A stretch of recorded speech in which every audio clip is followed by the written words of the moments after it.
Welcome to our channel. Setting up two-factor authentication on your Bank of America mobile account adds an essential layer of security to protect your financial information. Follow these comprehensive steps to enable this feature. Step 1.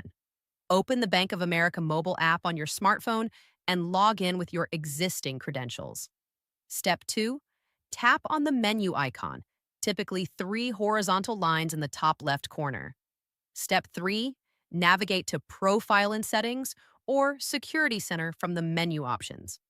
Step 4. Select Security Settings or Safe Pass to access two-factor authentication options. Step 5.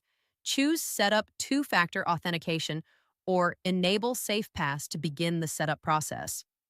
Step 6. Select your preferred verification method, such as text message, phone call, or authentication app. Step 7. Enter your phone number or set up an authentication app depending on your chosen method. Step 8. Verify the setup by entering the test code sent to your device, then confirm that two-factor authentication is active in your security settings. Don't forget to like this video and subscribe to our channel.